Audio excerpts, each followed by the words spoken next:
ایبروٹینم ہے ایک دوا. ایبروٹینم نقل مرض کے لیے چوٹی کی دوا ہے. سب سے پہلے ایبروٹینم کا نام ذہن میں آنا چاہیے. خصوصاً وہ امراض جو بعض دفعہ ساری زندگی کے لیے ایک انسان کو جگہ منتقل کر کے بعض فوائد سے بعض اہم انسانی ضروریات سے محروم کر دیتی ہیں. مثلا ممز ہیں یعنی کنپیڑے اس طرح یہاں نکلتے ہیں. وہ اگر ٹھنڈ لگ جائے یا دوا کے ذریعے ان کو دبا دیا جائے تو وہ منتقل ہو جاتے ہیں نسل پیدا کرنے والے اعضام کی طرف. اور اگر وہ ایک دفعہ وہاں منتقل ہو جائیں تو پھر کوئی علاج نہیں ہے ان کا, ہمیشہ کے لیے وہ سب خلیے مر جاتے ہیں. اور ایسے کیسز جب آتے ہیں جب بعض لوگوں کے بچے نہیں ہوتے, جب پتہ کیا جاتا ہے تو بعض مردوں میں یہ ان کی بچپن کی ہسٹری بتاتی ہے کہ ان کو ممز نکلے تھے اور پھر کسی طرح وہ ٹھیک ہو گئے یا ٹھنڈ لگ گئی تو دب گئے اور تکلیف دوسرے حصوں میں منتقل ہو گئی. یہ ایبروٹینم چوٹی کی دوا ہے کہ جو اس کو واپس لے آئے گی. جہاں مرض منتقل ہوا ہے اس کو فوراً واپس لے جائے گی. اس میں ایک حصے سے دوسرے حصے کی طرف انتقال مرض کی علامت نمایاں ہے, اور ایک قسم کے مرض کا دوسرے قسم کے مرض میں تبدیل ہونا بھی داخل ہے. مثلا روماتزم ہے, وجع المفاصل, گاؤٹ وغیرہ, ان بیماریوں میں اگر اچانک کسی وجہ سے شفا ہو جائے اور دل پر حملہ ہو جائے بڑا سخت, تو یہ بہت مہنگا سودا ہے. بعض دفعہ بعض ڈاکٹر ایسا علاج کر دیتے ہیں کہ دیکھنے میں بظاہر فوراً فائدہ ہوا ہے لیکن دل کو نقصان پہنچ جاتا ہے. ایبروٹینم اس کی دوا ہے. ایبروٹینم ٹھیک نہیں کرے گی اس کو, لیکن اصل مرض کی طرف واپس لوٹا دے گی, اور وہاں اگر ایبروٹینم نے فائدہ نہ دیا تو دوسری دوائیں کام آ جائیں گی. اس کے متعلق اور بھی بعض نوٹس میں نے آج شیٹی صاحب کو لکھوائے تھے, تو میں دیکھتا ہوں کوئی چیز یادداشت سے رہ نہ جائے. ہاں, اسال اس میں قبض میں تبدیل ہو جاتے ہیں, قبض اسال میں, اور یہ بھی ایک خاص اس کی علامت ہے. بعضوں کو یا قبض ہوگی بچوں کو یا اسال ہوں گے, ان میں بھی ایبروٹینم ایک خاص قابل توجہ دوا ہے. بچوں کے سوکھا پن کی بہت اچھی دوا ہے. اکثر سوکھا پن میں بعض جو روٹین کے ہومیوپیتھ ہیں وہ عموماً ایبروٹینم استعمال کرتے ہیں. نیٹریمور بھی بہت مفید ہے لیکن ایبروٹینم سب سے زیادہ پہلے خیال آتا ہے. اس کی علامتیں سردی اور نمی سے بڑھتی ہیں. بس مختلف دواؤں کے بڑھنے اور کم ہونے کے اوقات یا گرمی سردی اور آرام یا حرکت کے اثرات, یہ بھی آپ کو دواؤں کی شناخت میں مدد دیں گے. کیونکہ اگر ایک مرض میں ویسی ہی علامتیں ہوں, سردی سے بڑھنے والی تکلیفیں ہوں, تو پھر وہاں وہ دوائیں زیادہ مناسب ہیں جو سردی سے بڑھنے کا مادہ رکھتی ہیں.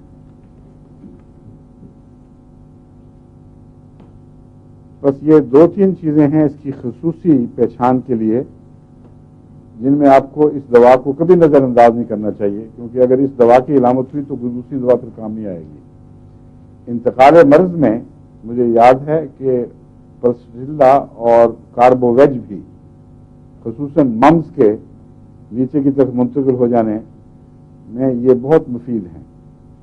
لیکن پلسٹیلا کو گرمی سے تکلیف ہوتی ہے, اس لیے وہ فوراً پچھانی جائے گی. کاربوویج کی اپنی بعض بنیادی علامتیں ہیں جو اس میں نہیں ہوں گی. تو 2-3 ایسی اہم دوائیں آپ کے ذہن میں ہوں تو آپ بآسانی ان کے اندر فرق کر سکتے ہیں اگر ان کے مزاج سے واقف ہوں. ایبروٹینم کے سوکھے پن میں ایک بات بتانی بھول گیا. ایبروٹینم کا سوکھا پن نیچے سے شروع ہوتا ہے, پاؤں سے, اور پہلے ٹانگیں سوکھتی ہیں اور